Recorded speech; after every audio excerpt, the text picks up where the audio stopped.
অনেক সময় লিখতে লিখতে আমার চোখ ভিজে আসে। আমরা সাধারণত ট্রেন্ডি রাইটার, আমি আপনাকে নিয়ে একটা গল্প লিখতে পারবো। আমাদের কাজটা হচ্ছে সেই ভালো গল্পটাকে একটা ভালো নাট্যরূপ দেওয়া। কমেডিয়ান নাটকগুলো আসলে বেশি মানুষ দেখে আর কি। একটি সুন্দর নাটক স্ক্রিনে আসার আগ মুহূর্তে প্রয়োজন হয় একটি চমৎকার গল্প, আর যে গল্পটি লিখে থাকেন আমাদের আশেপাশে থাকা অসংখ্য গুণী জ্ঞানী মানুষজন, যারা সবসময় থাকেন ক্যামেরার পিছনে। এই ক্যামেরার পিছনে থেকেও এত চমৎকার গল্প আমাদের সামনে এনে যারা মনকে অনেক ভালো করে রাখেন, আমরা ঠিক তেমনই একজন মানুষের সন্ধান পেয়েছি, দয়াল সাহা, যার লেখনীর মাধ্যমে অসংখ্য দর্শক ভক্তদের মন কেড়ে নিয়েছেন।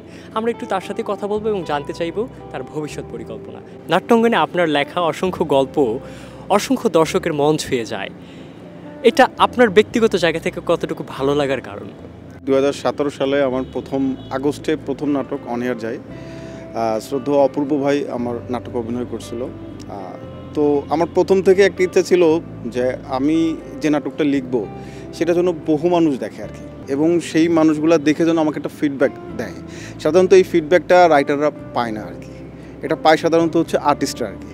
কিন্তু আমার যেটা ইচ্ছা থাকে যে আমার নাটকগুলো যেন অনেক বেশি মানুষ দেখে আর কি, এবং সেখানে যেন একটা খুব দারুণ মেসেজ থাকে এবং আমি যেন একটা সুন্দর গল্প বলতে পারি। সবসময় আমার এই চেষ্টাটা থাকে আর কি। কতগুলো চ্যানেলের জন্য আপনি এখন পর্যন্ত লিখেছিলেন? আচ্ছা, বাংলাদেশের মোস্টলি সব চ্যানেলে আমার টেলিভিশন নাটক আমার লেখা আর কি, এবং ইউটিউব যারা আমাদের ব্র্যান্ড নিয়ে কাজ করে, যেমন টপ ব্র্যান্ড যারা আছে, যেমন সুলতান এন্টারটেনমেন্ট আছে, সিএমবি আছে, তারপরে হচ্ছে আদারওয়াইজ যারা আছে, সব চ্যানেলে আমার নাটক আমি চেষ্টা করছি সবার সাথেই লেখার, এবং সব চ্যানেলে আমার জনপ্রিয় নাটক আপনি খোঁজ করলেই পাবেন আর কি। এবং পাশাপাশি আরও অনেক আমি লিখছি, যেমন হচ্ছে sandal 1, 2, classless Mokles, Uganda Masud Mosharraf ভাইকে নিয়ে। কমেডিয়ান নাটকগুলো আসলে বেশি মানুষ দেখে আর কি। চ্যানেলের জন্য আমি অনেক নাটক লিখছি, তার ভিতরে হচ্ছে 2টা নাটক আমার খুব পছন্দের। সেটা হইতেছে হচ্ছে 2018 সালে খুব সম্ভবত মুক্তি পেয়েছিল চঞ্চল চৌধুরী আর মেহেজাবিন আপুর মুক্তঝরা হাসি আর কি। এই নাটকটা খুবই আপনার রিচ পাইছিল আর কি মানুষের ভিতরে। আরেকটা হইতেছে হচ্ছে তিলডাঙ্গার মেয়ে নামে একটা নাটক লিখছিলাম, ওইটা চ্যানেলের জন্য আমি লিখছিলাম ভাইয়া। এই নাটকে যে আমরা গল্পগুলো সচরাচর দেখি, এখানে অনেক হাসি, কান্না, অনেক মজাও থাকে। আসলে লিখতে গেলে এই জিনিসটা কিভাবে ফুটিয়ে তোলেন বা কিভাবে আসে? আসলে আমরা যখন গল্পটা প্রথমে পাই, বিভিন্নভাবে পাই। হ্যাঁ, গল্পটা মনে করেন যে আমি যে আপনার দিকে তাকায় আছি, আমার যদি মনে হয় যে আমি আপনাকে নিয়ে একটা গল্প লিখতে চাই, আমি আপনাকে নিয়ে একটা গল্প লিখতে পারবো।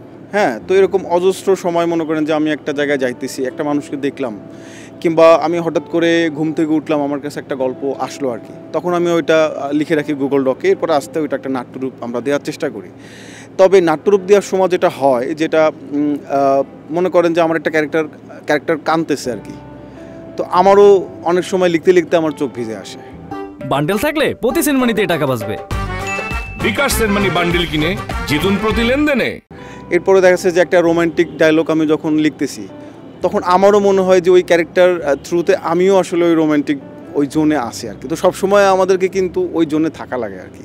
আপনি সম্ভবত আপনার ফেসবুকে একটা পোস্ট করেছিলেন, রাসেল ভাইপারের মতো একটা মেয়ে দরকার। আদেও আপনার জীবনে সে রাসেল ভাইপারের মতো মেয়েটা এসেছে কিনা? ওই যে সময়টা তো আমি লিখছিলাম ভাইয়া, তখন আসলে রাসেল ভাইপারের একটা ভাইব চলতেছিল আর কি। আপনি একটা নিউজ স্ক্রল করলে, একটা ফেসবুকের নিউজ স্ক্রল করলেই দেখবেন যে আপনার মনে করেন যে 10টা যদি পোস্ট দেখেন 5টা রাসেল ভাইপার নিয়ে। তো আমরা সাধারণত ট্রেন্ডি রাইটার আর কি। তো আমার কাছে মনে হয়েছে যে রাসেল ভাইপার আসলে খুবই ট্রেন্ডি একটা জনরা, একটা সাবজেক্ট ছিল। তো আমি ওইটা নিয়ে আর কি একটু মজা করে করছিলাম যে রাসেল ভাইপারের মতো একটা মেয়ে চাই আর কি। সেই মেয়েটা কি এখনো পর্যন্ত আসছে না? সেই মেয়েটা আসলে এখনো খুঁজে পাইনি আসলে ভাইয়া, এখনো আসে না আর কি। বর্তমান সময়ে আমরা একটা বিষয় খুব ভালো করে খেয়াল করছি, সেটা হচ্ছে ভাইরাল হওয়ার প্রবণতা। সেটা কিন্তু নাট্যাঙ্গনে অনেক বেশি, এবং আমরা যে গল্পগুলো দেখি সেই গল্পগুলো অধিকাংশই দেখা যায় যে কিভাবে ভাইরাল করা যায় সেটাকে বেস করে করা হয়। আপনি একজন লেখক এবং সেটা প্রথম সারির। আমি একটু আপনার থেকে জানতে চাই আসলে এই প্রবণতা এই ইন্ডাস্ট্রিকে কতটা ক্ষতির মুখে নিয়ে যাচ্ছে? যে কেউ যে কোনোভাবে ভাইরাল হয়ে যাইতে পারে। দেখবেন যে অনেকে মনে করেন যে খুব ভালোভাবে ভাইরাল হয়ে গেছে, আবার খুব অনেকেই ব্যাডলি ভাইরাল হয়েছে। এটা আসলে সম্পূর্ণ আপনার উপর ডিপেন্ড করতেছে যে আপনি কি করতে চান। লাউড ক্যারেক্টার দেন, যে ক্যারেক্টারগুলো মনে করেন যে সচরাচর আপনি মনে করেন যে দেখবেন না আশেপাশে আর কি, খুব কম দেখবেন, কিন্তু সেটা বাড়তিভাবে সে মনে করেন যে অভিনয় করতেছে, সেটা দেখবেন যে ভিউ আসতেছে। গল্প অনুযায়ী পারিশ্রমিক, এই বিষয়টা এখন পর্যন্ত প্রতিষ্ঠিত হয়েছে কিনা? না ভাইয়া, গল্প অনুযায়ী পারিশ্রমিক এখনও প্রতিষ্ঠিত হয় নাই। যে ক্ষেত্রে হইতেছে আমাদের নাটকটা ছিল হচ্ছে ডিরেক্টর মিডিয়া আর কি। হ্যাঁ, এখানে মনে করেন যে একটা ডিরেক্টর প্রথমে নির্ধারণ করে যে সে কাকে, কোন আর্টিস্টকে সিলেক্ট করবে, সে কোন রাইটারকে নিবে আর কি, তার ক্যামেরাম্যান কে হবে। কিন্তু এখন যেটা হয়েছে সেটা হইতেছে চ্যানেল বলেন কিংবা ইউটিউব টেলিভিশন বলেন, আগে আপনার মনে করেন যে সে বলে দেয় যে আমাকে এই আর্টিস্ট তুমি যদি দিতে পারো তাহলে হয়তো সে কাজটা করবে। এটা কিন্তু চ্যানেলের কিংবা পরিচালকের কোনো সমস্যা না। সমস্যাটা হইতেছে যে আমাদের যে ইউটিউব কিংবা টেলিভিশনে কাদেরকে চাইতেছে, দর্শক কাদেরকে দেখতে চাইতেছে আর কি। হ্যাঁ, কারণ টেলিভিশন বা ইউটিউব যে প্ল্যাটফর্মই বলেন না, ওদেরকেও তো এটা সেল করতে হবে আর কি। তো যার সেল ভ্যালু আছে সেই আসলে বারবার কল পাইতেছে আর কি। তো আর্টিস্ট মনে করেন যে যার মনে করেন যে একটা হিউজ কী বলা যায়, একটা ফ্যান বেজ আছে কিংবা যার একটা পপুলারিটি আছে, সেই বারবার কল পাচ্ছে। এর পাশাপাশি হচ্ছে আপনার মনে করেন যে রেমুনারেশনের যে কথাটা বলছেন, সেক্ষেত্রে বরাবরই আসলে ব্যাকএন্ডের লোক যারা আছে, আমরা যারা ব্যাকএন্ডের লোক, পরিচালক, সম্পাদক মানে এডিটর যারা আছে, সম্পাদনার কাজ করেন, আমরা যারা রাইটার আছি, যারা ক্যামেরাম্যান আছি, এরা বরাবরই মোটামুটিভাবে অবহেলিত আর কি। হ্যাঁ, মানে ব্যাকএন্ডের লোকরা বরাবরই অবহেলিত আর কি। আপনার স্ক্রিপ্টের উপরে এখন পর্যন্ত যারা কাজ করেছেন তাদের নাম? আমার প্রথম কাজ অপূর্ব ভাইয়ের সাথে হয়েছিল আর কি, রংখই, বাদাম সুতোর টান, তারপরে মোশাররফ ভাই, তারপরে নিশো ভাই, এরপরে জেনারেশন যারা আছে হচ্ছে আপনার চঞ্চলদার সাথেও আমার কাজ হয়েছে।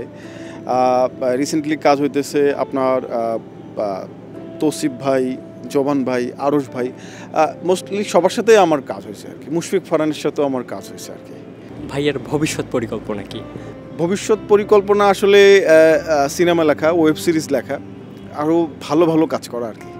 আমি আরও পাশাপাশি হচ্ছে আমি কিছু বিদেশি প্ল্যাটফর্মে লেখার চেষ্টা করতেছি, মোটিভেশনাল বই লেখার চেষ্টা করতেছি আর কি।